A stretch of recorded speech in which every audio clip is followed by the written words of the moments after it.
Entramos acá y en esta ocasión para poder estudiar la lección de escuela sabática de esta semana. Esta lección, apreciados hermanos, es una lección de mucha bendición. A mí especialmente me encanta, me gusta muchísimo. Ha sido una de las lecciones preferidas, la he disfrutado mucho. Y hoy por esa razón vamos a estudiarla, vamos a repasarla. Antes de eso, quiero invitarte a que abras tu Biblia, por favor. Abre tu Biblia donde te encuentras y yo quiero que tú vayas comentando. Ahí en el chat, escribe lo que te voy a decir. Quiero que abras tu Biblia en el Evangelio de Lucas. Ahí ese capítulo, ese libro, ese evangelio muy interesante, quiero que tú lo abras específicamente en el versículo 43. Lucas 23, 43. Un texto bien interesante. Y yo quiero que tú me digas, qué es lo que lees en tu Biblia. Escríbelo en los comentarios de donde nos estás viendo, porque queremos saber qué dice tu Biblia en ese versículo específicamente. Sin lugar a dudas, van a haber distintas formas en las cuales van a expresar esas palabras. Este es un texto bien interesante que seguramente has escuchado de él y en ocasiones causa confusión en muchos. Así que escribe entre los comentarios a ver qué dice ese texto. Quizás alguno va a poner lo que dice su versión de la Biblia, Reina Valera 1960, que dice: entonces Jesús le dijo, de cierto te digo que hoy estarás conmigo en el paraíso. Quizás alguno de sus Biblias dice eso. Me imagino que la gran mayoría, porque la gran mayoría usa la versión de la Biblia 1960. Y esta versión dice así: entonces Jesús le dijo, de cierto te digo que hoy estarás conmigo en el paraíso. Pero quizás hay otras versiones que dicen algo así. Entonces Jesús le contestó, te aseguro hoy estarás conmigo en el paraíso. Como puedes ver, hay diferencias entre una versión y otra. Y en ocasiones estas diferencias pueden conducir también a que nosotros tengamos creencias de alguna manera inapropiadas, incorrectas o antibíblicas. Así que es importante esto de las traducciones de los idiomas, del texto y el contexto que estaremos estudiando en estos minutos. Otro texto que quiero que tú leas, que vayas a tu Biblia y vamos a ir al último libro de la Biblia, al libro de Apocalipsis. Ese libro, el último capítulo también, el capítulo número 22. Ese capítulo yo quiero que tú lo abras ahí en tu Biblia y también escribas ahí en los comentarios qué dice tu Biblia. Muy probablemente en alguna de sus Biblias, y algunos van a leer en los comentarios, que dice lo siguiente: bienaventurados los que lavan sus ropas. Escucha, bienaventurados los que lavan sus ropas para tener derecho al árbol de la vida y para entrar por las puertas de la ciudad. Quizás hay otras versiones que van a leer algo así: bienaventurados los que guardan sus mandamientos para tener derecho al árbol de la vida y poder entrar por las puertas en la ciudad. ¿Qué diferencia, verdad? Que totalmente es algo que aparentemente no calza esas dos versiones. Nosotros sabemos que en ocasiones leemos en una versión de una manera, leemos en la otra de otra manera, pero que al fin de cuentas es lo mismo con diferentes palabras. Pero este texto que acabas de leer en la pantalla es interesante, que totalmente parece que cambia. Dice por un lado una versión, bienaventurados los que lavan sus ropas, y otra versión dice, bienaventurados los que guardan sus mandamientos. ¿Qué tiene que ver los que lavan sus ropas por un lado y los que guardan sus mandamientos? Totalmente hay como una discrepancia. ¿Qué pasa ahí? Bueno, en el transcurso del repaso de esta lección vamos a estar explicando un poco estos puntos muy interesantes. La lección de esta semana llevó por título idiomas, texto y contexto. Y yo te quiero decir algo. Hay un texto que es muy importante que nosotros lo sepamos de memoria. Y está en la primera carta de Timoteo, el capítulo 3, el versículo 16. Ese texto nos dice que toda la escritura es inspirada por Dios y es útil para instruir, redarguir, corregir en justicia, a fin, sigue diciendo, de que el hombre sea cabalmente preparado para toda buena obra. Pero hay algo más. El versículo 15 dice, y que desde la niñez has sabido las sagradas escrituras, las cuales te pueden hacer sabio para la salvación que es en Cristo Jesús. Apreciados hermanos, la Biblia es un regalo de Dios para la raza humana. La Escritura, sin lugar a dudas, fue dada para que nosotros pudiésemos conocer al Dios que nos otorga salvación. La Biblia fue escrita específicamente para hablarnos del grande amor de Dios y de su obra salvífica en favor de nosotros. Pero hay algo muy importante que tú y yo debemos comprender. Al aproximarnos a la Biblia, al acercarnos al texto bíblico, necesitamos tener presente que Dios escogió en su soberanía, en su gracia, en su misericordia, escogió una nación para hacerlo el receptor de los oráculos, el receptor de los mandatos divinos. Y esa nación en aquel entonces fue Israel. Y Dios escogió, llamó a ese pueblo, lo amó y comenzó a tratar con él. Y él se comenzó a revelar a las personas de ese pueblo. Y obviamente Dios se reveló en su grande amor, no se reveló en un lenguaje que los israelitas no entendieran, no se reveló con lenguas angelicales, Dios se reveló en el idioma del pueblo, con la finalidad de que el pueblo pudiese comprender lo que Dios les quería decir. ¿Te das cuenta cómo el amor de Dios se deja ver también en la forma en cómo inspiró a los escritores, en cómo les habló a sus profetas en su propio idioma? Así que nosotros debemos de saber que este texto que tenemos nosotros, estas traducciones que tenemos hoy en día, de distintas formas en las que tú tienes quizás en tu hogar, diferentes versiones, debemos de saber que ninguna fue escrita originalmente en nuestro idioma. Eso es algo que tú debes de tener presente. La Biblia fue escrita generalmente en el Antiguo Testamento, en su mayoría, podríamos decir que fue escrito en hebreo y algunos capítulos en arameo. Por ejemplo, el libro de Daniel, el capítulo 2b hasta el 7 fue escrito en arameo. Algunos textos de Esther, Esdras también. En fin, el Antiguo Testamento en su mayoría es hebreo y un poco de arameo. Ese fue el idioma en el que Dios se comunicó con su pueblo, era el idioma de aquel entonces y se comunicaron con ellos, el hebreo antiguo. Pero también, luego de muchos años, vino Jesús a esta tierra.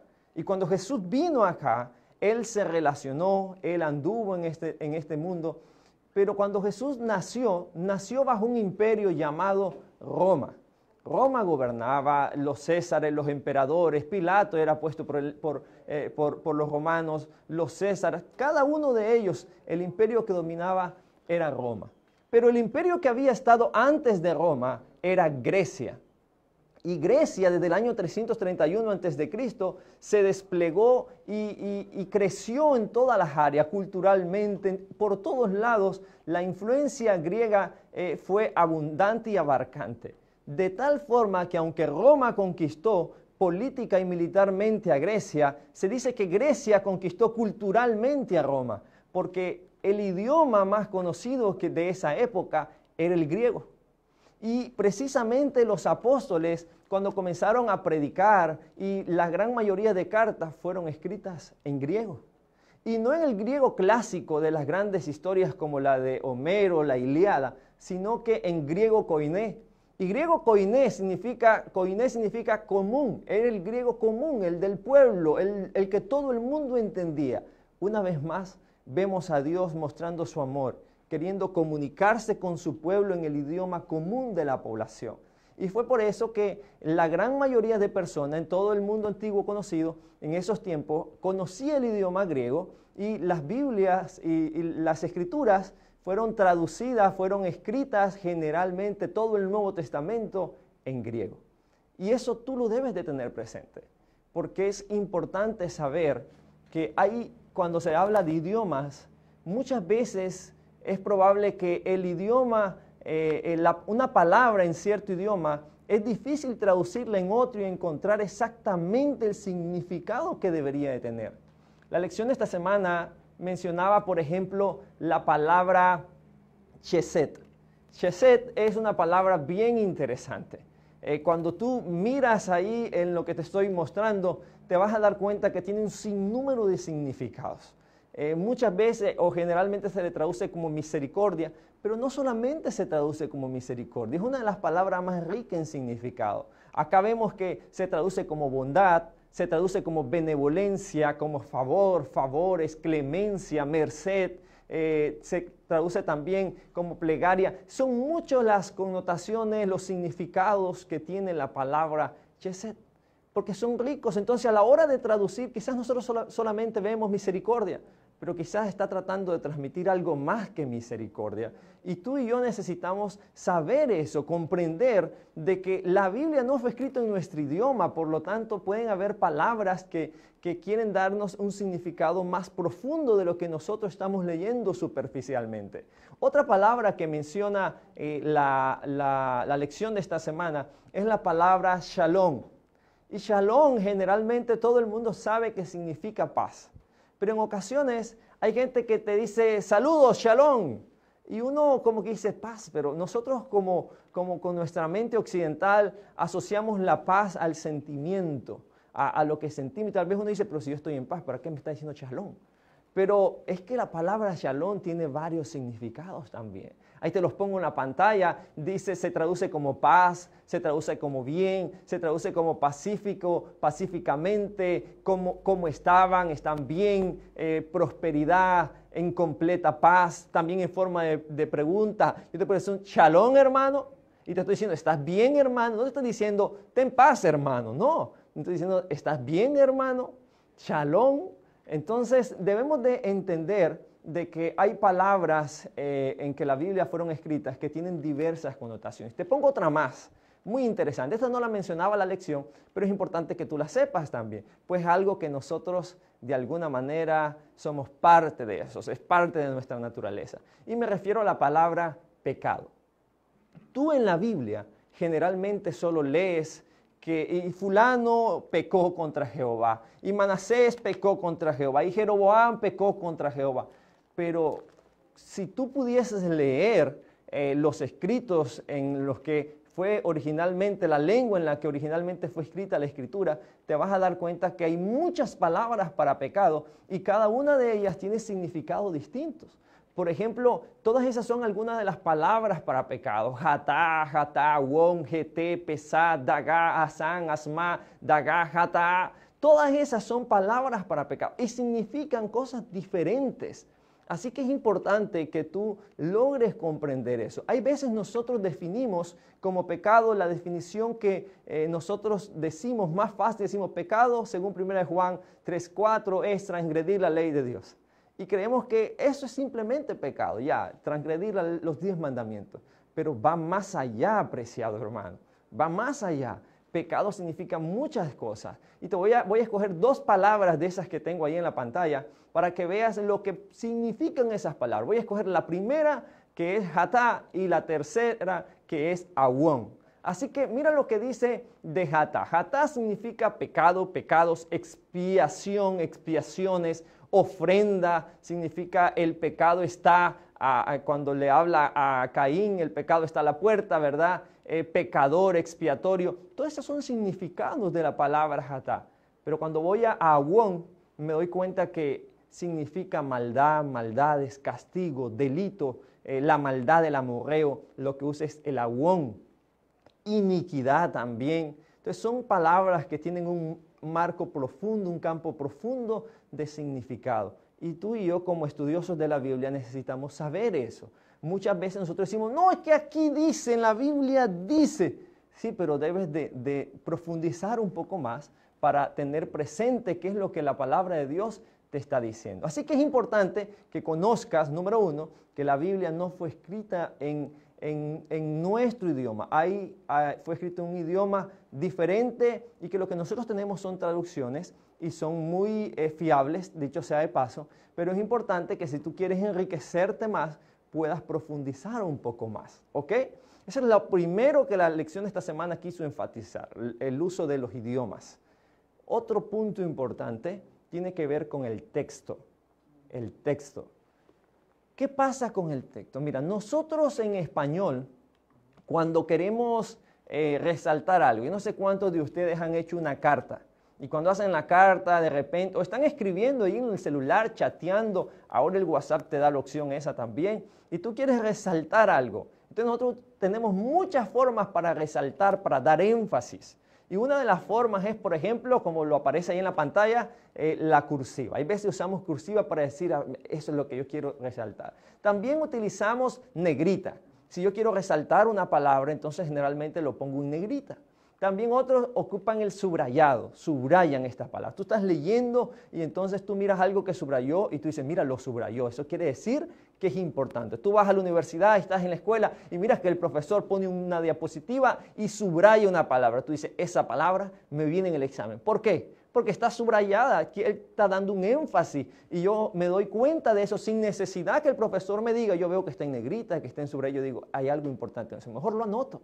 Entonces en español nosotros tenemos muchas. Algunos ponen las letras en mayúsculas. Hay muchos cuando están enojados por WhatsApp ponen en mayúscula y qué es lo que te está pasando en mayúscula. Y uno dice, está enojado, me lo puso en mayúscula. Uno percibe eso, son expresiones de nuestro lenguaje. Otros para aclarar algo ponen paréntesis, otros para también resaltar ponen corchetes, otros utilizan las comillas. Entonces son muchas las formas en las que en nuestro lenguaje, en nuestro idioma, el español, podemos resaltar, podemos hacer énfasis.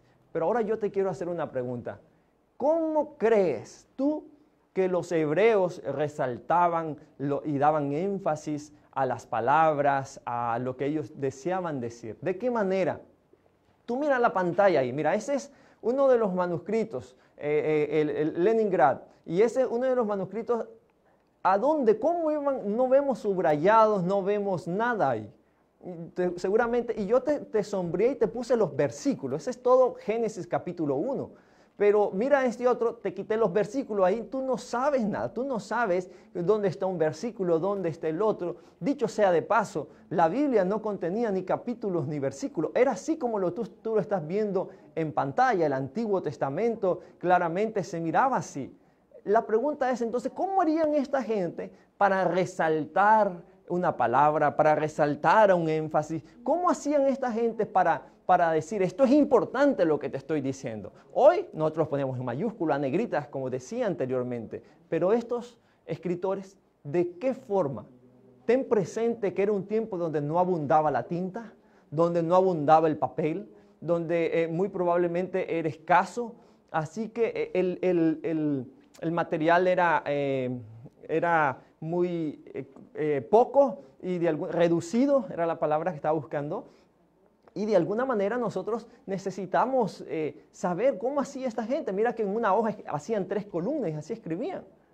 Es interesante. Y cuando nos vamos al Nuevo Testamento, este es el Evangelio de Juan, el capítulo 1. Eso que tienes en pantalla es el Evangelio de Juan. Nota que tampoco hay signos gramaticales como los nuestros en español, ¿verdad? La coma, el punto y coma, el dos puntos. No hay nada de eso ahí. Tampoco vemos división de capítulos y versículos. Tampoco tú puedes ver acá ningún subrayado, ningún énfasis, sino que todo va de corrido. A este manuscrito le llaman mayúsculos. Van de corrido totalmente en mayúscula, sin separación ni nada. ¿Cómo hacía esta gente para entender? Es interesante. Nosotros ya dije yo todo lo que tenemos, la negrita, el paréntesis, la comida, pero nosotros debemos entender cómo escribieron ellos. Porque nosotros hoy en día tenemos una Biblia que agarraron eso que tú ves en pantalla, lo tradujeron al español y a los diferentes idiomas, le colocaron los versículos, los capítulos, pero muchas veces no se le da el énfasis y como no se conoce el pensamiento, la forma en la que estas personas escribían, nosotros nos olvidamos de eso. Yo te traigo algunos ejemplos muy importantes. Por ejemplo, mira, interesante ejemplo, la creación, que fue lo que te puse acá. Esa es la creación, eso que estás viendo en pantalla, ahí está el relato de la creación. Tú miras eso ahí. ¿Cómo yo lo puedo leer? Mira, en la escritura hebrea hay algo que nosotros conocemos como quiasmo o estructura quiástica.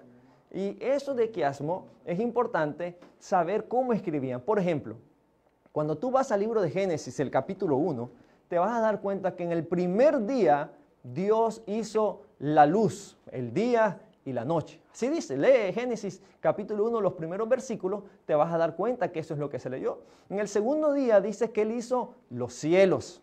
Yo creo que los niños se saben mejor los días de la creación, porque los niños cantan sus cantitos en el primer día y en el segundo día. Pero si tú no te lo sabes, te invito a leer la Biblia. El tercer día Dios hizo la tierra y hizo que se produciese árbol, semilla y frutos. De ahí, en el cuarto día, dice que Dios hizo ¿qué cosa? El sol, la luna y también aparecieron las estrellas. En el quinto día, Dios hizo ¿qué cosa? Las aves. En el sexto día, Dios hizo ¿qué cosa? El hombre. ¿Te das cuenta cómo hay de alguna manera, ahí en esa que tú estás viendo en la pantalla, muy importante que lo estés viendo, cómo hay una estructura? En el primer día hizo la luz, el día y la noche. Y en el cuarto día está paralelamente el sol, la luna y las estrellas. En el segundo día hizo los cielos y en el quinto día hizo las aves donde iban a volar, En el tercer día hizo la tierra, el árbol, la semilla y en el sexto día hizo al hombre que iba a vivir en esa tierra que había hecho previamente. En el centro del relato de la creación tenemos algo muy importante. Tenemos el séptimo día, donde se contempla, el Creador está contemplando la creación, descansando satisfecho, teniendo comunión con su creación. Los hebreos tenían esta forma de escribir, una estructura quiástica donde generalmente muchas veces lo más importante lo ponían en el centro. Y cuando ellos en la estructura de ellos lo ponían en el centro era porque querían dar énfasis a algo. Y es por eso que aquí lo vemos, ¿verdad? En esta estructura quiástica del capítulo 1 de Génesis, vemos que la parte de la creación queda en el centro y todas las demás partes se contraponen. ¿Qué más? No sé cuántos han leído la historia de Noé, el diluvio. Nosotros en nuestro lenguaje, en el español, estamos acostumbrados a poder, a iniciar, digamos, las historias de una manera trágica y terminar con un final feliz. Ustedes, hay hermanos que son amantes a programas de televisión, a películas, a telenovelas, y todas ya sabemos cuál es la historia. Inicia todo, la situación se complica, pero al final hay un final feliz. Los que ven telenovelas, la mala de las cosas, y al final todo termina en amor y felicidad. Igual las películas, igual todos los que ven esa serie, al final saben que termina de un final feliz. Pero es interesante que cuando tú vas al libro de Génesis y comienzas a leer el capítulo número 6 de Génesis, te vas a dar cuenta de lo siguiente. Génesis 6 inicia fatal. Dios dice, me arrepiento de haber hecho al hombre. Todos sus pensamientos son de continuo solamente, dice, el mal. Y dice Dios, voy a destruir a la tierra con un diluvio. Luego sigues leyendo el capítulo 7 y te das cuenta del diluvio que se hace, el capítulo 8, el diluvio. Y en el capítulo 9, de alguna manera, concluye el diluvio, pero ¿sabes con qué concluye? Sale Noé en el capítulo 9 y dice que sale del arca que había construido y dice que planta una viña, se pone a beber y se pone borracho Noé, sale desnudo, lo miran sus hijos y se arma un problemón. Entonces, cuando nosotros vemos esa historia en la Biblia, decimos, pero esta historia pareciese que no tiene final feliz, como todas las en nuestro idioma nosotros concluimos con un final feliz. Porque aparentemente decimos, inició mal y termina mal, porque Noé también termina borracho y todo eso. Pero es que no entendemos la estructura quiástica tampoco. Cuando nosotros comprendemos la forma en que ellos escribían, nos damos cuenta que sí es cierto, está todo lo del Señor, metió al arca, pero en el centro de todo, ahí en esa estructura que te estoy presentando en pantalla, dice, y Dios se acordó de Noé. Porque lo que el autor quería enfatizar era que a pesar de toda la desgracia, a pesar de todo lo malo que había en la tierra, a pesar que el corazón del hombre era de continuo solamente el mal, Dios se acordó de sus hijos fieles. Eso era el énfasis que quería dar. Nosotros estamos buscando el clímax, lo estamos buscando al final, acostumbrados a nuestra mente occidental de ver cómo funcionan las series, las películas y todo lo que vemos en la televisión. Pero en la Biblia es diferente. En la Biblia acá, en este capítulo en particular, en estos capítulos en particular, nos damos cuenta que en el centro está el énfasis, el clímax del asunto, donde dice, y Dios se acordó de Noé. En otras palabras, el autor lo que quería estar diciendo, sí, no todo es desgracia. en medio de la desgracia, en medio de la infidelidad, en medio de la gente rebelde, hay un pueblo, hay un remanente, hay un resto de personas que están buscando al Dios verdadero. ¿Me estás comprendiendo? Eso es importante. Otro punto importante que quiero decirte con respecto al texto es que, mira, en español nosotros tenemos cláusulas gramaticales. Generalmente, para que una oración esté correcta, necesitamos hacer lo siguiente. Una oración correcta, gramaticalmente correcta, debe iniciar ¿con qué? Con un sujeto, va a continuar con un verbo y va a terminar con un objeto directo o predicado. Así funciona en el español. Por ejemplo, yo te pongo un ejemplo ahí. El niño juega en el patio. Esa es una oración correcta. El niño es el sujeto, juega es el verbo, en el patio pues es el complemento, ¿verdad? El predicado que llamamos. Así que esa es una oración correcta en nuestro idioma. Esa es la forma en la que nosotros debemos escribir en el español. Si alguien llega a preguntarme por mi hijo y me dice, ¿dónde está tu hijo? Yo no le puedo decir, juega el niño en el patio. Automáticamente digo, este no es de aquí, no sabe hablar. Porque está cambiando las cosas. Lo ideal es que si alguien me pregunta por un niño, yo le digo, el niño está jugando en el patio. Pero muchas veces nosotros queremos venir a la Biblia también y entender las cosas de esa manera. Pero debemos de comprender que también en los textos originales, en los textos en el idioma bíblico, habían también una situación distinta. Por ejemplo, ahí te pongo uno, en hebreo, mira qué interesante, en hebreo la estructura gramatical no es como en el español, sujeto, verbo y predicado. En el hebreo la estructura gramatical es verbo, sujeto y predicado. Es decir, las oraciones, una cláusula gramatical hebrea debe iniciar con un, ¿qué cosa? Con un verbo. Va a seguir con un sujeto y va a seguir con un predicado. Y acá introduzco algo que la lección habla y va a mencionar a continuación. Y es el capítulo 1 de Génesis. Ese texto que tú ves ahí, esos jeroglíficos que tú estás viendo que posiblemente no entiendes, es lo que equivale a Génesis 1, versículo 1. Pero aquí hay algo interesante. Mira, ya te dije que en hebreo la cláusula normal es verbo, sujeto y predicado. Pero acá, en esta cláusula de Génesis 1.1, inicia de la siguiente manera. Bereshit bara Elohim ha'at hachamayim ha'eret. Así inicia. Inicia con una frase llamada Bereshit. Bereshit no es verbo. Y te estoy diciendo que en hebreo dice que la cláusula gramatical hebrea inicia con un verbo, un sujeto y un predicado. Pero acá en el primer capítulo de la Biblia, en el primer versículo, no se inicia con un verbo. Se está iniciando con un sustantivo, con Bereshit en el principio.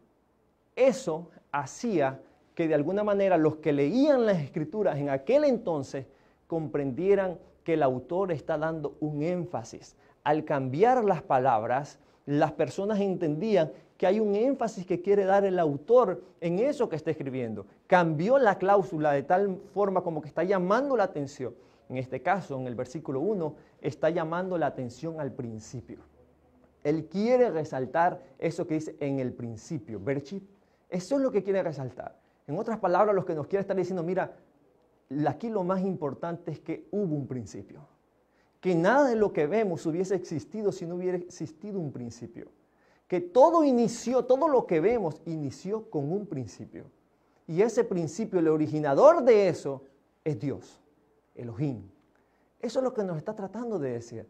Y dicho sea de paso, aquí la segunda palabra que le he subrayado en rojo es la palabra bará, que es de la que la lección habla, dicho sea de paso, que es una palabra que se utiliza precisamente y se asocia solamente para Dios, para decir que Dios es el creador. Hay otras formas para decir crear, pero la Biblia utiliza solamente una para asociarla con el Dios creador. Es importante eso. Y cuando vamos al capítulo 1, verso 27, donde Dios crea precisamente al hombre, nos damos cuenta que también los escritores bíblicos utilizaban algo que era la repetición. Así que voy a rebobinar un poco.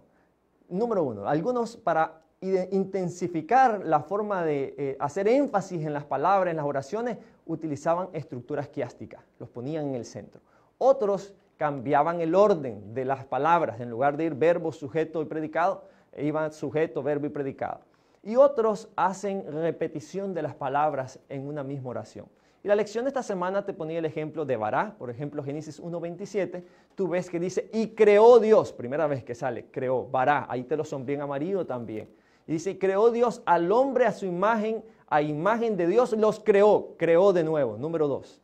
Varón y hembra, dice, los crió. Número 3 veces la palabra creó, que es Bará. En otras palabras, lo que nos está diciendo es, apreciados hermanos, hay un énfasis en que el ser humano no se puede crear a sí mismo, en que nosotros no tenemos poder por sí mismo, en que nosotros somos criaturas creadas, dependientes del todo creador que es nuestro Dios. Es eso lo que está tratando de leer. El escritor bíblico cuando lo lee dice, oye, algo me está tratando de decir. Me está tratando de decir que yo no soy nada, que yo soy simplemente un polvo, que yo simplemente soy un muñeco y sin el aliento de vida que Dios da, sin su poder creador en mi vida, yo no sería nada en esta tierra. Así que debemos darle gracias a Dios por su bondad y por su misericordia. Así que la lección de esta semana hablaba del idioma, ya te hablé de los idiomas, te hablaba del texto, de la forma que usaban para comunicar sus ideas, para resaltar el énfasis, las estructuras que tiene el hebreo, la estructura esquiástica y la repetición.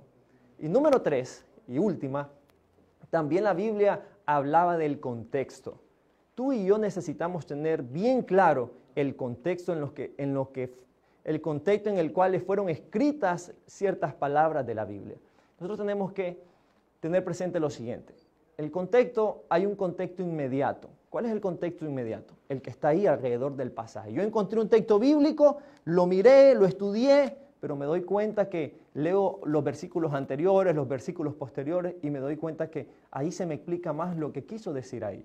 Pero también tenemos el contexto remoto o lejano, aunque la lección de esta semana le llama el contexto más amplio, y quiere decir lo que está más alejado, digamos, lo que aparece en otros capítulos, lo que aparece en otros escritores, eso principalmente. Y ahora te voy a poner ejemplos.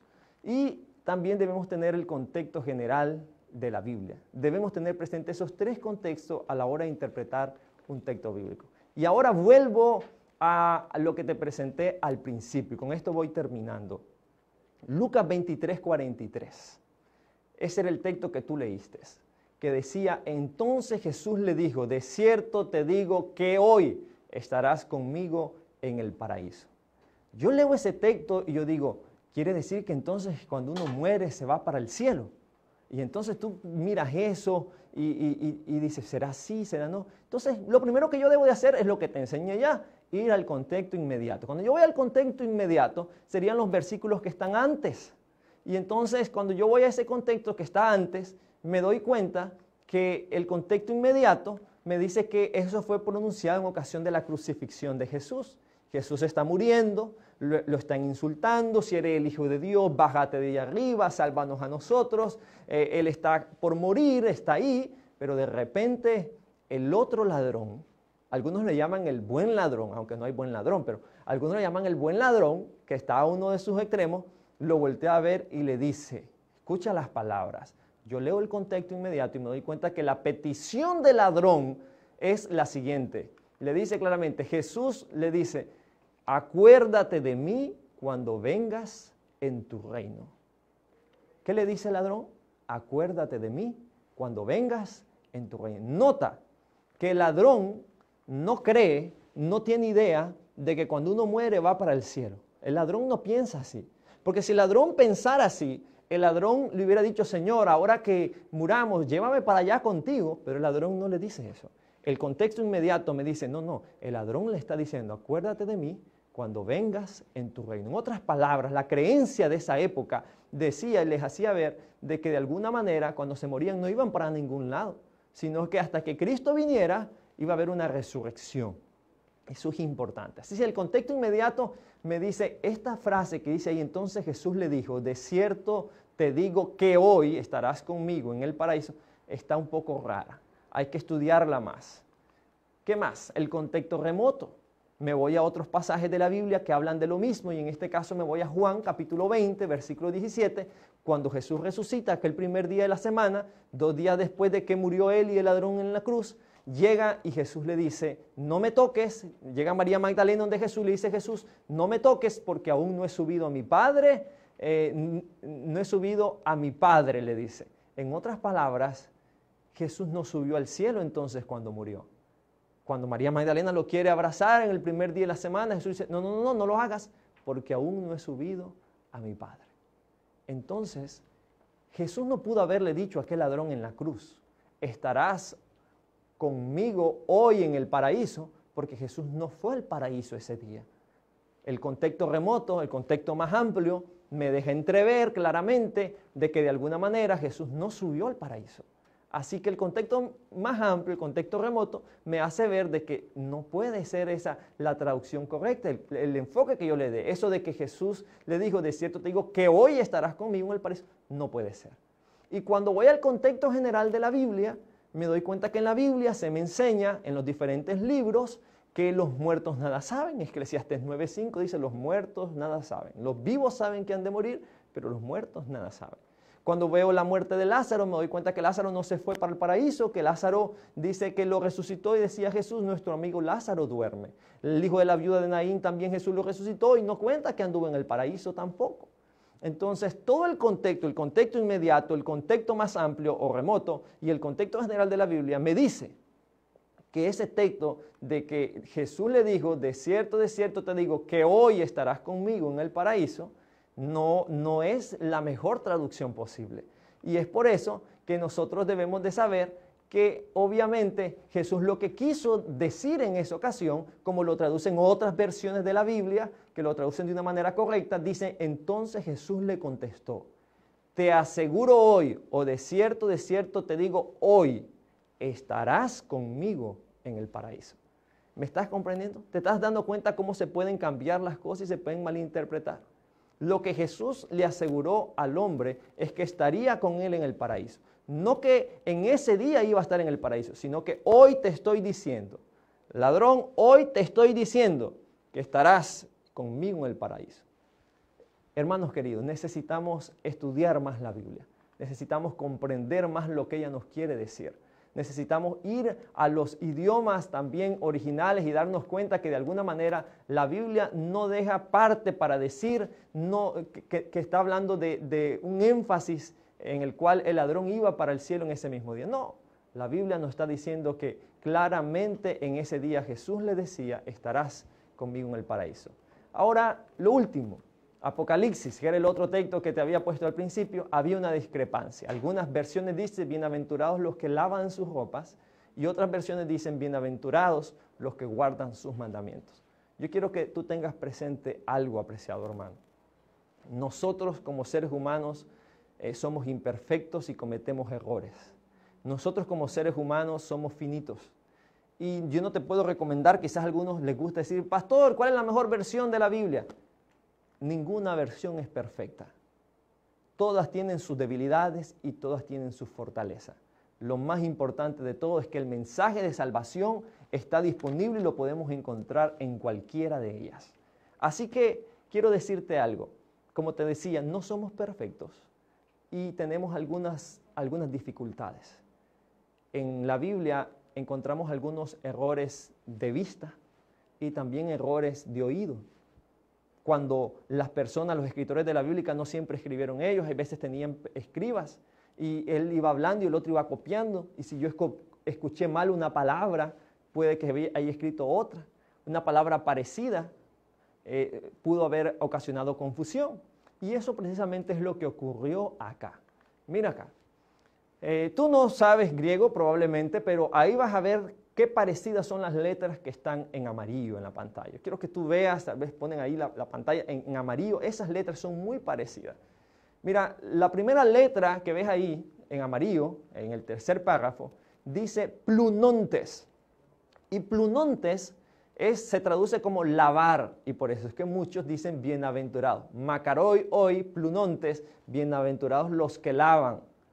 Pero hay otros manuscritos, códices de los más cercanos a los originales, que no ponen plunontes, sino que ponen pollountes.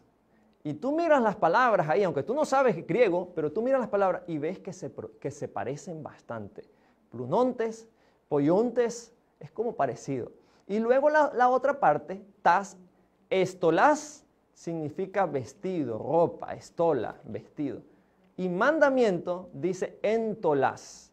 Así que tú ves un parecido bastante en esas dos palabras y es muy probable que los copistas hayan escrito de una manera rápida. Quizás alguno escuchó, recuerden que en aquel entonces no tenían una lámpara como las que tenemos hoy en día en nuestras casas, en aquel entonces no teníamos abundancia de papel para tachar y corregir. Juan escribió el Apocalipsis estando en una preso allá exiliado en Patmos y los escritos originales no los tenemos de ninguno de los libros de la Biblia. Tenemos los más cercanos, las copias más cercanas que fueron copiadas y recopiadas por diferentes copistas y es posible que en alguno de ellos haya escuchado plunontes o haya escuchado polleuntes y por eso es que hay varias versiones que unas dicen bienaventurados los que guardan los mandamientos y bienaventurados los que lavan sus ropas, porque hay palabras que son muy parecidas. Plunontes, lavar, con polleuntes, que es guardar, son muy parecidas. Y estolás, que es ropa, con entolás, que es mandamiento, son muy parecidas también. ¿Cuál es la verdadera? Bueno, ese es otro tema que tendríamos que estudiar. ¿Cuál es la más cercana? Hay que estudiar el contexto inmediato, el contexto remoto y el contexto general de la Biblia para saber de qué está hablando la Escritura realmente en este texto. Pero lo más importante, apreciados hermanos, el mensaje de salvación está completo en la Escritura. Ten presente, al estudiar la Sagrada Escritura, en conocer el autor, en conocer el tipo de libro que estás leyendo. Algunos son históricos, algunos son poéticos, algunos son proféticos, algunos son evangelios, algunos son cartas generales, algunos son cartas específicas. Ten también presente conocer al autor. Algunos son eruditos, preparados como Pablo. Otros como Amós son boyeros. Otros como Moisés era pastor de oveja.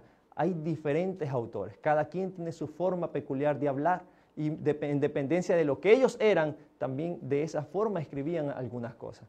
Y por último, el libro de Génesis. ¿Qué importancia tiene? Decía la lección. Muchísima. Si el libro de Génesis no existiera, nosotros no sabríamos de dónde venimos, de quién somos, ni para dónde vamos. El libro de Génesis nos recuerda que tenemos un creador, el creador del universo que es nuestro Dios, aquel al cual adoramos, alabamos y honramos, que muy pronto Él, así como creó esta tierra y ahora se ha dañado por el pecado, muy pronto recreará los cielos nuevos y la tierra nueva para darte un mejor futuro, libre de enfermedad, libre de dolor, libre de problemas, donde las cosas nuevas serán hechas y será una calidad. Jesús viene pronto, prepárate, encontrémonos con Él en la patria celestial. Escudriña la palabra de Dios porque aquí está la vida eterna. Bendiciones.